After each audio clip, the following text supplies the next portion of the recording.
Terus Okey, teruskan. Gitu.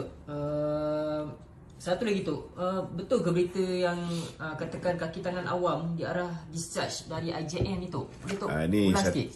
satu lagi fitnah lah. Pertama saya nak beritahu IJN dan KKM ni telah pun mempunyai hubungan kerja yang baik. Walaupun selepas pengkorporatan IJN. Dah lama dah pengkorporatan ni. Dah lama. Sejak sekian lama KKM telah merujuk kes-kes kompleks dan pesakit jantung kritikal ke IJN. Terutamanya untuk mengurangkan kesesakan dan masa menunggu yang lama di pusat jantung KKM. Contohnya pusat jantung dekat Serdang pun ada. KKM ada 10 hospital sebenarnya yang mempunyai perkhidmatan kardiologi dan 7 daripadanya ada sistem perkhidmatan apa ni? Surgery kardiotorasik. Surgery kardiotorasik. Ada 7 yang ada. KKM juga membayar kepada IJN untuk setiap pesakit yang dirujuk ke IJN. Ini KJ dah jawab lah benda ni. Menggunakan pembiayaan tahunan persekutuan yang diterima daripada MOF. Bajet yang dia dapat tiap-tiap tahun tu, duit tu lah digunakan untuk bayar kepada orang yang dihantar pergi ke IJN.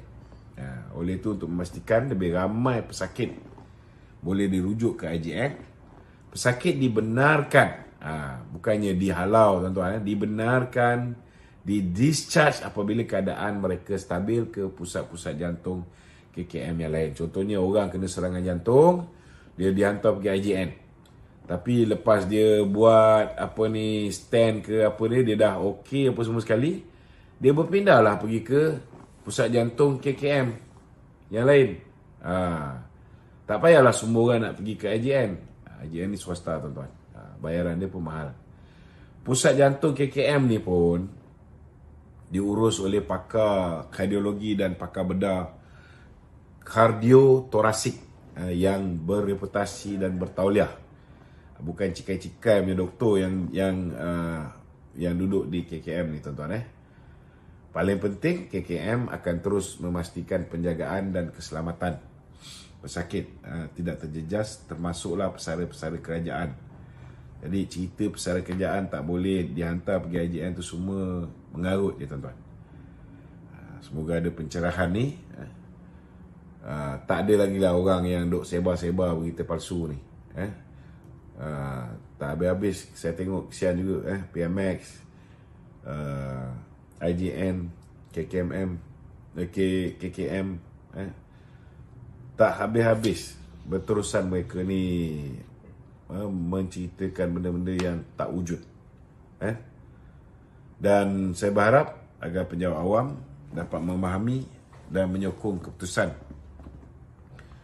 kerajaan secara objektif ni, bukan nak menyanyikan kaki tangan awam.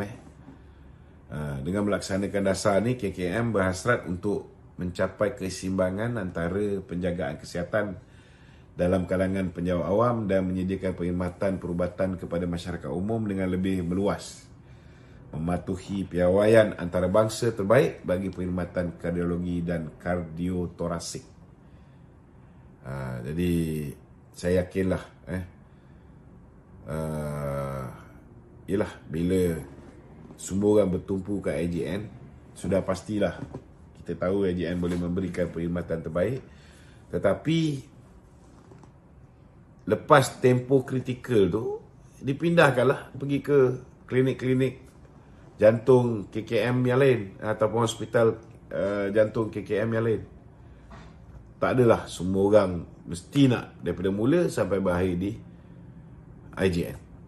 Jadi orang-orang yang betul-betul memerlukan khidmat di IJN tu, mereka boleh gunakan khidmat di IJN. Gila-gila. Okey, ada soalan lain? Dekat ni tu ada lagi tu ke tak ada? Tak ada lagi. Tak ada Okay, kita terus untuk. Walaupun dia pandai maki, dia tak pandai tanya soalan. Tak apa Datuk. Okey, kita sama-sama studio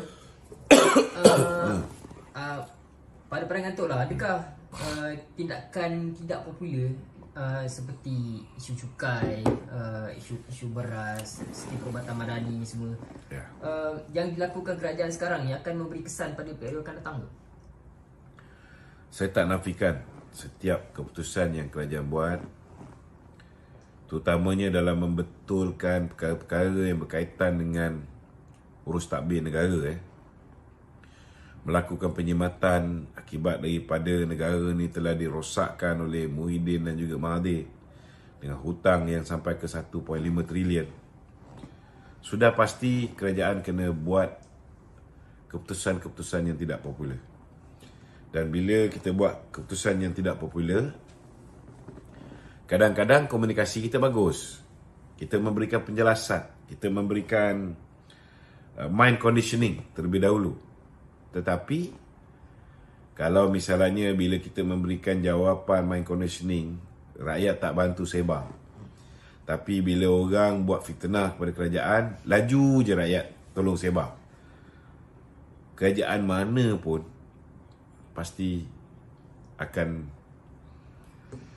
hilang keyakinan rakyat. Ini sebenarnya itu sebabnya saya setuju dengan pandangan YB Fahmi Fadzil bahawa perlu diwujudkan, diperbarui. Sebenarnya dah ada kod etika kewartawanan tu. Perlu diperbarui untuk mengikut kesesuaian zaman. Zaman sekarang zaman sains dan teknologi, zaman media sosial, zaman TikTok. So, orang bebas untuk mengeluarkan kenyataan sesuka hati. Rakyat biasa semua jadi wartawan. Siapa ada smartphone, dia oranglah reporter. Kalau tidak ada kod etika kewartawanan, betul kan? Saya ingat. Kalau tidak ada pengawasan, dia orang boleh lapor sesuka hati, memang jahanam. Jadi perlu ada tata etika ataupun kod kewartawanan ni. Okey. Okey tu. Ini kita recap sikit tu, amanah Datuk lebih kurang seminggu dah tak live ni. Ya. Beberapa hari ni tu heboh tentang skim perubatan madani yang telah dihentikan. Boleh ke Tok komen sikit pasal perkara ni tu? Dia skim perubatan madani ni hari ni sekarang ni mereka, kalau dulu kita tak ada masalah tuan-tuan. Tapi sekarang ni bila mewarisi sebuah kerajaan yang hanya ada dengan hutang 1.5 trilion ni, kita kena agihkan dana negara ni dengan secara yang adil, saksama dan benda yang betul-betul mengikut keperluan. Itu sebab hari ini skim perubatan madani ni hanya tertumpu kepada 10 daerah terpilih dan penerima tertentu sahaja yang ini mulai 26 hari bulan Februari ni sebagai langkah untuk meningkatkan keberkesanan, kemampanan serta memaksimalkan impak skim tersebut.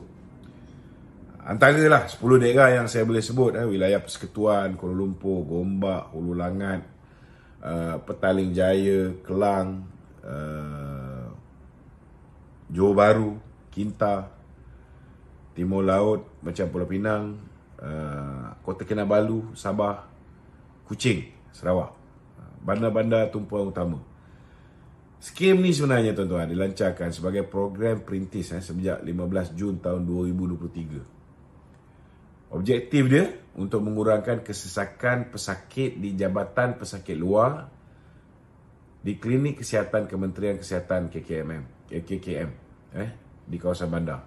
Memang biasa kawasan-kawasan bandar ni dia punya klinik kesihatan ni memang sesak lah. Itu sebab dulu zaman Dato' Sri Najib dia ada klinik satu Malaysia. Bila Mahathir dah buang hapuskan ni, Dato' Sri Anwar pula perkenalkan sistem klinik madani ni. Maknanya klinik swasta tuan-tuan dijadikan klinik tambahan untuk menampung kesesakan di klinik-klinik kerajaan.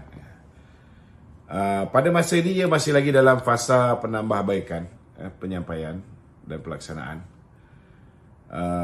Dan berdasarkan pemerhatian, kesesakan di fasiliti KKM di bawah fasa perintis skim ni alhamdulillah dah bertambah baik semenjak ada klinik madani ni. Maknanya ada berkesan lah.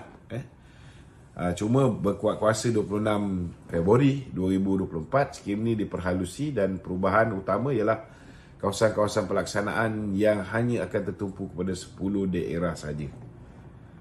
Kita kena fahamlah ada pilot projek kerajaan dan kerajaan akan mengemas kini dan menambah baik dari masa ke semasa supaya ianya memberi manfaat kepada rakyat yang benar-benar memerlukan. Itu seberingkaslah komen saya pasal klinik madani ni. Okey tuan-tuan. Ada tu. Ada yang nak bertanya soalan?